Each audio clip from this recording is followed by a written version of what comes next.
అందరికీ నమస్తే అండి. ఈరోజు కథ తొలగిన పరద.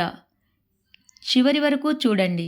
నచ్చితే లైక్ చేయండి, షేర్ చేయండి, సబ్స్క్రైబ్ చేయండి. ఆ భార్యాభర్తలది రోజూ ఒకటే తంతు. ఉదయం హడావిడిగా వెళ్ళడం, ఏ రాత్రికో తిరిగొచ్చి ఏదో తిన్నామనిపించడం, అర్ధరాత్రి దాకా ల్యాప్టాప్లు, సెల్ ఫోన్లు పట్టుకొని కూర్చోవడం, ఉదయముననే లేచి మళ్ళీ పరుగులు తీయడం. ఒకవేళ మాట్లాడుకుంటే లోన్లు, కొత్త విల్లాలు కొనడం గురించే. ఆవిడ వాళ్ళింటికి వచ్చి 4 రోజులయ్యింది. ఆ తంతు చూశాక ఇక విసుగొచ్చి ఇక నేను బయలుదేరుతాన్రా అంది. అప్పుడు బయటకొచ్చింది అసలు విషయం. అదేమిటంటే గుర్తుందిగా, ఈరోజు మధ్యాహ్నం మా అత్త ఊరు నుండి వస్తోంది. స్టేషనుకు 1 గంటకల్లా వెళ్ళి పిక్ చేసుకోవాలి. ఆఫీస్కు వెళ్ళే హడావుడిలో పెదవులకు లిప్స్టిక్ వేసుకుంటూ అంది నిఖిల భర్తతో. ఆహా, అలాగే గాని టైముకు ముందుగా నాకు మెసేజ్ ఇవ్వు, పని హడావుడిలో మర్చిపోతానేమో అన్నాడు. అంతే హడావిడిగా అమిత్ కావలసినవి సర్దుకుంటూ, సరే అమిత్, నేను బయలుదేరుతున్నా, రాత్రికి కలుద్దాం అంటూనే హ్యాండ్ బ్యాగ్ భుజానికి తగిలించుకుంటూ ఇంట్లో నుంచి బయటపడింది నిఖిల. అరే, అత్త ఇంట్లో ఉన్న విషయమే మర్చిపోయాను, తొందరగా ఇంటికి వెళ్ళాలి. రాత్రి 7 గంటలు దాటిన తర్వాత గడియారం వంక చూస్తూ అనుకున్నది నిఖిల.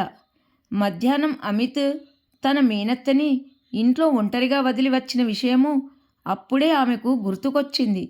నిఖిల్ ఇంట్లో అడుగుపెట్టేసరికి 8 గంటలు దాటింది. ఏమనుకోకు అత్తా, ఆఫీసులో ఆలస్యమైపోయింది, నిన్ను ఒక్కదాన్నే ఇంట్లో ఉంచవలసి వచ్చింది. మేనత్తనే చూసి నొచ్చుకుంటూ ఆమె చేతులు పట్టుకొని ఆప్యాయంగా చెప్పింది. అంది మళ్ళీ. తనే మధ్యాహ్నం సరిగా భోజనం చేశావా? నా వంట అంత గొప్పగా ఉండదు, కనీసం నువ్వు కాఫీ అయినా కలుపుకొని తాగావా? వంటింట్లో అన్నీ నీకు చూపించి రమ్మని అమిత్కు చెప్పాను. ముందు నీకు తినడానికి ఏమైనా చేస్తానుండు. అవును, నీకు రాత్రిళ్ళు పలహారమేగా అంటూనే ఫ్రిడ్జ్ దగ్గరకు వెళ్ళింది నిఖిల. ఉండవే, నీ హడావుడి బంగారంగాను.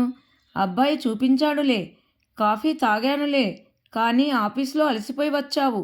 నేను చేస్తాలే గాని కాసేపు నువ్వలా కూర్చో, ఏవెక్కడున్నాయో చూపించు చాలు అంటూ జాబిలమ్మ లేచింది. వద్దులే అత్తా, 65 ఏళ్ల వయసులో అంత దూరం ప్రయాణం చేసి రావడం మాటలా? నువ్వు విశ్రాంతి తీసుకో, నేను చేసుకుంటాలే అంది నిఖిల. భోజనం చేసి కొంతసేపు నిద్రపోయాలే. ఇదిగో, నువ్వొచ్చేంత వరకు విశ్రాంతే. నువ్వలా కూర్చో, నేను చేస్తాగా. జాబిలమ్మ అలా అనడంతోనే ఏమూలో ఎవరన్నా చేసి పెడితే హాయిగా తినొచ్చన్న కోరిక మనసులో ఉండడంతో వెంటనే ఒప్పేసుకుంది నిఖిల. మేనత్తతో ఆ మాట ఈ మాట మాట్లాడుతూ ఫ్రెషప్ అయ్యే సమయానికి అమిత్ కూడా ఇంటికి వచ్చేశాడు.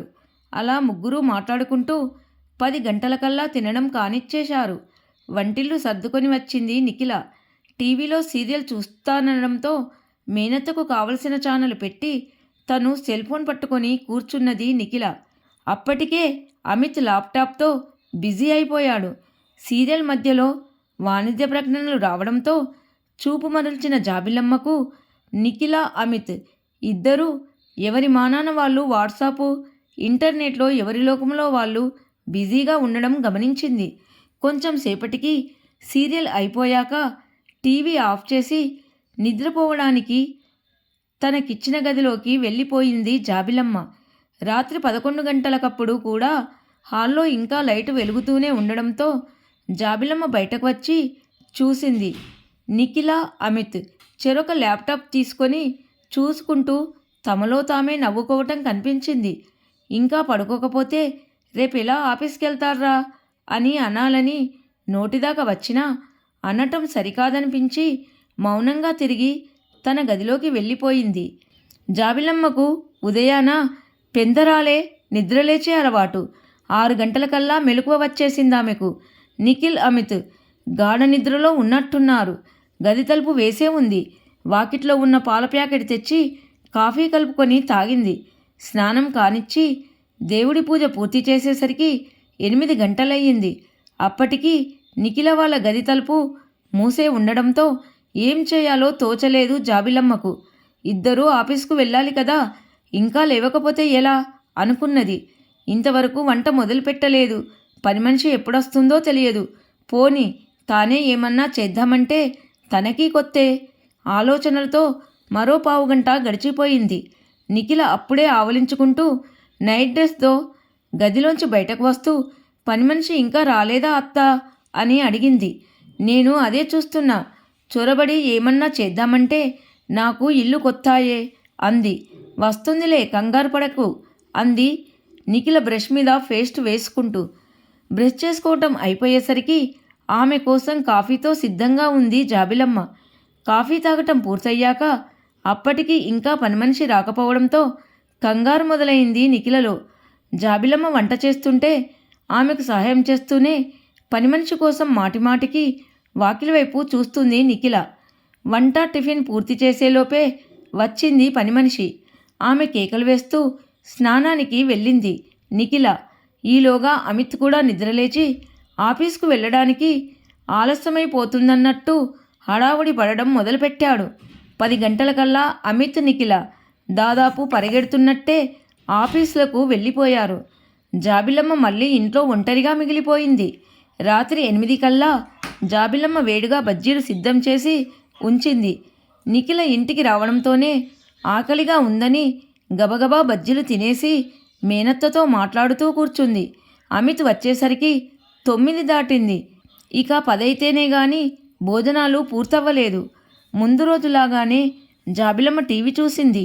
అమిత్ నిఖిల ఒకరికొకరు మాట్లాడుకోకుండా ఎవరి మానాన వాళ్ళు తమ ఫోను ల్యాప్టాప్లతో గడపటం, సీరియల్ చూస్తున్నంతసేపు గమనిస్తూనే ఉంది జాబిలమ్మ. నిద్ర మధ్యలో మెలకువచ్చి లేచి చూస్తే నిఖిల తన మానాన తాను టీవీ చూస్తుంటే అమిత్ ల్యాప్టాప్ చూసుకుంటూ కనిపించాడు. మర్నాడు ఉదయం కూడా అమిత్ని క్రితం రోజులానే ఆలస్యంగా లేవడం, హడావుడిగా ఆఫీస్కు పరుగులు తీయడం జాబిలమ్మ చూస్తూనే ఉంది. పని మనిషి మాత్రం ఆ రోజు ముందుగానే వచ్చింది. రాత్రి భోజనాలయ్యాక నిఖిల్ ల్యాప్టాప్ ముందుంచుకొని ఆన్లైన్లో తను కొనదలుచుకున్న దుస్తుల గురించి అమిత్ అభిప్రాయం అడిగి తెలుసుకుంది. మధ్య మధ్యలో జాబిలమ్మను కూడా వాటిని చూపిస్తూనే ఉంది. అమిత్ నిఖిల మధ్య సంభాషణ ఆన్లైన్ షాపింగ్తో ఆగిపోలేదు. ఇప్పుడు ఉంటున్న ఫ్లాట్కు లోను కట్టడం పూర్తయిపోయింది కాబట్టి ఇంకొక విల్లా తీసుకుందామన్నాడు అమిత్. ఇద్దరికీ లోను శాంక్షన్ అవుతుంది కాబట్టి ఒకరి పేరు మీద విల్లా, మరొకరి పేరు మీద ఖాళీ స్థలం తీసుకొని వీలు కుదిరినప్పుడే మరో చక్కని ఇల్లు కట్టుకోవచ్చని నిఖిల భర్తకు చెప్పుకువచ్చింది. ఇద్దరి పేరు మీద లోను ఉంటే ఆర్థికంగా కష్టమైపోతుంది కాబట్టి ప్రస్తుతానికి విల్లా ఒకటే చాలు అన్నాడు అమిత్. నాకు ఇయర్లీ ప్యాకేజ్ 10 లక్షలుంది కదా, కాబట్టి భయపడాల్సిందేమీ లేదు అని నిఖిల్ అనడంతో ఇద్దరి మధ్య వాదన మొదలైంది. జాబిలమ్మ నిద్ర ముంచుకురావడంతో అక్కడి నుంచి లేచి తన గదిలోకి వెళ్ళిపోయింది. రోజులానే జాబిలమ్మకు మధ్యరాత్రి మెలకు రావడంతో బయటకెళ్ళి చూసింది. ఇంకా వాళ్ళిద్దరూ ల్యాప్టాప్, సెల్ఫోన్లు చూసుకోవడంలోనే నిమగ్నమై ఉండడం గమనించి మారు మాట్లాడకుండా వెళ్ళి పడుకుంది. మర్నాడు, ఆ మర్నాడు వీకెండ్ సెలవులు. శనివారం ఉదయం 9 అయినా నిఖిల, అమిత్ నిద్ర లేవలేదు. పని మనిషి వచ్చి వెళ్ళిపోయింది. జాబిలమ్మ స్నానము, పూజ కానిచ్చి నీరసంగా ఉన్నా గాని వాళ్ళిద్దరూ చేస్తారేమో కలిసి అల్పాహారం చేయొచ్చని ఎదురుచూస్తూ కూర్చుంది. మరికొంతసేపటికి గాని వాళ్ళు లేవలేదు. ఎదురుచూస్తూ కూర్చుంది. మరికొంతసేపటికి గాని వాళ్ళు లేవలేదు. నిఖిల లేచిన వెంటనే అల్పాహారం కానిస్తే వంట మొదలు పెట్టుకోవచ్చు అని తొందర చేసింది జాబిలమ్మ. నీ స్పెషల్ ఐటెం కంద, బచ్చలి కూర ఈరోజు చెయ్యత్తా, మిగిలిన వంట పని మొత్తం నేను చూసుకుంటాను అంటూ అమిత్ వైపు తిరిగి మార్కెట్కు వెళ్ళి సరుకులు, కూరగాయలు తొందరగా తీసుకురండి అంది పేపర్ చదువుతూనే. హూ కొట్టాడు అమిత్. అత్తయ్య వచ్చాక ఇంతవరకు ఎక్కడికి తీసుకెళ్లలేదు. కనీసం ఇవ్వాలన్నా అలా బిర్లా మందిర్కైనా వెళ్ళొద్దామా అంది నిఖిల. అమిత్ తిరిగి మాట్లాడేలోపే జాబిలమ్మ అందుకొని, ఇంకా నేను మా ఊరెళ్తానే, నేను వచ్చి అప్పుడే 4 రోజులైపోయింది అంది. అయితే త్వరగా చెప్పండి, తాత్కాల్ బుకింగు ఇప్పుడే మొదలవుతుంది అన్నాడు. వెంటనే అమిత్, అదేంటి అలా అంటావు? 4 రోజులుండి వెళ్ళమనొచ్చు కదా అంది వెంటనే నిఖిల. మొన్న అమ్మ వచ్చినప్పుడు టికెట్ దొరకడం కష్టమైపోయిందిగా, అందుకే అలా అన్నాను అన్నాడు అమిత్. పర్వాలేదులేవే, నేనేమీ అనుకోనులే. అయితే ఈ మధ్య మీ అత్తగారు వచ్చి వెళ్ళిందా? ఏం రావడమో, 10 రోజులు ఉంటానని వచ్చారు. గట్టిగా 4 రోజులు కూడా ఉండకుండా వెళ్ళిపోయారు. ముందుగా బుక్ చేసుకున్న టిక్కెట్ను పట్టుబట్టి క్యాన్సిల్ చేయించుకొని మళ్ళీ టిక్కెట్ కొనిపించుకొని వెళ్ళింది అంది నిఖిల గునుపుగా. 10 రోజులు ఉందామని వచ్చి 4 రోజుల్లోనే తిరిగి వెళ్ళిపోయిందంటే అనుమానించాల్సింది నిన్నే. ఏమన్నావేమిటి? ఆవిడ్ని సందేహిస్తున్నట్టు అడిగింది జాబిలమ్మ, పేదాల వెనుక నవ్వు దాచుకుంటూ. అయ్యో అత్త, నా మీద అలాంటి నిందలు వేయకు. నేనేమీ అనలేదు. పైగా 4 రోజులన్నా ఉండకుండా అప్పుడే వెళ్ళడమేమిటి అత్తయ్యగారు అన్నాను. మేనత్త మాటలకు నొచ్చుకుంటూ చెప్పింది నిఖిల. అవునండి, నిఖిల తప్పేం లేదు. మా అమ్మే ఇక్కడ ఏం తోచడం లేదంటూ పెట్టె సర్దు కూర్చుంది భార్యను సమర్థిస్తూ అన్నాడు అమిత్. కోడలను ఏమీ అనదు, కన్న కొడుకే కాబట్టి ఏ ఆక్షేపణలు ఉండవు. అయినా 10 రోజులు ఉండాలని వచ్చి ఆవిడ 4 రోజుల్లోనే ఎందుకు వెళ్ళిపోయిందో మీరిద్దరూ ఎప్పుడైనా ఆలోచించారా? ఇద్దరిని మార్చి మార్చి చూస్తూ అడిగింది జాబిలమ్మ. ఆమె చెప్పందే మాకెలా తెలుస్తుంది? అయినా నా మీద కోపంతో ఏమీ ఆమె వెళ్ళలేదు. పైగా ఆమె ఉంటేనే వేళకు మా పనులన్నీ పూర్తవుతాయి. కడుపు నిండా రుచికరమైన ఆహారం తినడంతో సహా అన్నీ చక్కగా సమయానికి అమర్చి పెడతారు అత్తయ్యగారు అంది నిఖిల తనదేమీ తప్పులేదన్నట్టు. అవునండి, నిఖిల అమ్మనేమీ అనలేదు అన్నాడు భార్యకు వత్తాస్సుగా. వెళ్తూ వెళ్తూ ఆమె ఏమీ చెప్పలేదు. మీ పనుల్లో పడి మీరేమీ ఆలోచించలేదు, అంతే కదా? అయితే నాకు తెలిసింది చెప్పుమంటారా? వాళ్ళనే సూటిగా చూస్తూ అడిగింది జాబిలమ్మ. చెప్పమన్నట్టు తలూపారు అమిత్ నిఖిల. చెప్పిన తర్వాత నన్ను తప్పుగా అనుకోవద్దు, పెద్దదాన్ని కాబట్టి చెబితే బాగుంటుందనిపించింది అంటూ ప్రారంభించింది. చిన్నతనంలో పెద్దవాళ్ళు కథలు చెబుతూ ఉంటే వినటానికి రెడీ అయినట్లుగా ఆమె ఎదురుగా కూర్చున్నారు ఇద్దరు. చూడండి, మీరింకా చిన్నపిల్లలేం కాదు. ఒకరు చేసి పెడితే తినడానికి, తర్వాత తరానికి మీరే పనులు చేసి పెడుతూ ఉండవలసిన వయస్సు. జాబిలమ్మ ఉపోద్ఘాతమో సరిగా అర్థం కానట్లు ముఖం పెట్టారిద్దరు. అదేనర్రా, మీ పిల్లలకు పనులు చేయాల్సిన వయసు మీది, కానీ పిల్లలు ఊసే ఎత్తరు. నేను వచ్చిన రోజు నుండి చూస్తున్నా కదా, ఎంతసేపటికి ఏదో తిన్నామనిపించడం, ఆఫీసులకు వెళ్ళడం రావడం, వచ్చిన దగ్గర నుండి మళ్ళీ ఆ టీవీలోనో సెల్ఫోన్లోనో లేకపోతే అదేంటి అదే ల్యాప్టాప్ పెట్టుకొని కూర్చోవడం. ఇక సెలవు రోజుల్లో సినిమాలకో షికార్లకో మీ సరదాలే మీవి తప్ప ఎప్పుడన్నా ఏమన్నా ఇద్దరు మాట్లాడుకున్నారా అంటే అవి డబ్బుల లెక్కలే. స్వంత అపార్ట్మెంటులో ఉంటూనే మరో స్వంత స్థలమో విల్లానో వీలైతే ధైర్యం చేసి రెండూనో కొనేయాలని ప్రణాళికలు వేసుకోవడమేనా? కష్టపడి సంపాదించుకుంటున్నారు, కాదనట్లేదు. చిన్న వయసులోనే ఆర్థిక స్తోమత పెంచుకోవడం తప్పు అని ఎవ్వరూ అనరు. మీ కష్టాన్ని మెచ్చుకొని తీరవలసిందే. మేమంతా కోరుకునేది అదే. కానీ అదే పరుగులాటలో మిమ్మల్ని మీరే మర్చిపోతూ మీ పెద్దవాళ్ళ ఆశలను మర్చిపోతున్నారు అంటూ 2 నిమిషాలు చెప్పడం ఆపింది జాబిలమ్మ.